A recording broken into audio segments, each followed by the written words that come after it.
Movie start होती है और हमें गर्ल हॉस्टल का सीन दिखाया जाता है, जहां पर तीन लड़के चुपके से लड़कियों को देखने आते हैं और उन तीनों का नाम रॉय, जिम और पॉल था। वो तीनों एक दूसरे के कंधे पर खड़े होकर जॉर्डन नाम की एक लड़की को नहाते हुए देख रहे थे। जॉर्डन भी उन्हें देख लेती है। जॉर्डन जब खिड़की के पास आती है तब पॉल उसके टॉवल को खींचने की कोशिश करता है, लेकिन तब भी वो तीनों नीचे गिर जाते हैं। उन तीनों को नीचे गिरता हुआ देखकर वो सभी लड़कियां उन पर हंसने लगती है। इसके कुछ दिनों बाद हमें एक पार्टी का सीन दिखाया जाता है। उस पार्टी में हम क्रिस और जिम को साथ में डांस करते हुए देखते हैं। दूसरी तरफ पॉल उस पार्टी में एक लड़की को पटा लेता है और उसके साथ गपागप करने लगता है, लेकिन तभी वहाँ स्कूल के सभी टीचर आ जाते हैं और उन्हें ऐसा करते हुए देख लेते हैं। अगली सुबह सभी लड़कियां एक्सरसाइज करने लगती है। एक्सरसाइज करने के बाद क्रिस जिम को कॉल करती है और उसे एक रूम बुक करने के लिए कहती है, क्योंकि आज रात वो दोनों पहली बार गपागप करने वाले थे। शाम को जब क्रिस और जिम एक साथ बैठकर बातें कर रहे थे तब जॉर्डन उन्हें देख लेती है और उससे बहुत जलन होती है। इसके बाद वो अपने शर्ट का बटन खोलकर जिम को सेड्यूस करने की कोशिश करती है। क्रिस की फ्रेंड बेट्सी ये सब देख रही थी और उसे ये अच्छा नहीं लगता, इसलिए वो घोड़े में बैठकर जॉर्डन के पास जाती है और उसकी शर्ट फाड़ देती है, जिसे वो सभी के सामने टॉपलेस हो जाती है। दूसरी तरफ हम क्रिस और जिम को देखते हैं। वो दोनों एक दुकान में कॉन्डम खरीदने जाते हैं। जिम को कॉन्डम लेने में शर्म आती है, इसलिए वो बिना पैकेज लिए वापस आ जाता है। इसलिए क्रिस अब कॉन्डम लेने जाती है और वो ले आती है।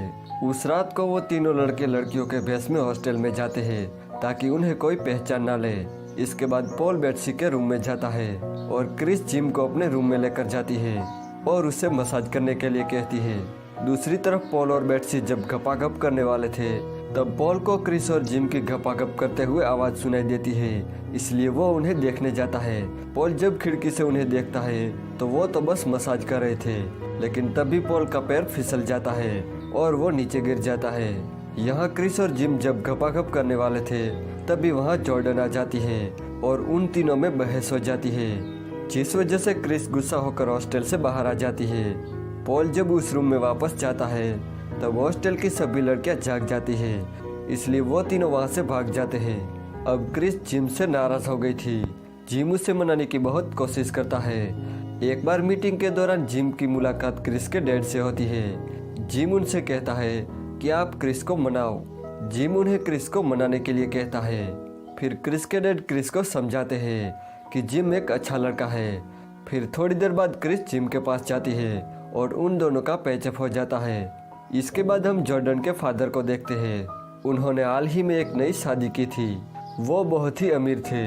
उन्होंने डोनेशन के तौर पे स्कूल में बहुत पैसे दिए थे, इसीलिए स्कूल की प्रिंसिपल जॉर्डन के डैड से मिलने उनकी कार के पास जाती है, जहाँ पर कार का ड्राइवर था। मिस डच कार के ड्राइवर को जॉर्डन के डैड समझ लेती है और उनसे बात करने लगती है, क्योंकि उन्होंने कभी भी जॉर्डन के डैड को नहीं देखा था।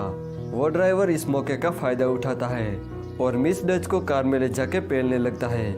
उस कार की फ्रंट सीट पर पॉल और बेट्सी पहले से ही गपागप कर रहे थे। वो मिस डच को देख के चुप जाते हैं और उनके पास हॉर्न माइक को रख देते हैं, जिससे पूरे कॉलेज को मिस डच के पेलने की आवाज़ सुनाई देती है।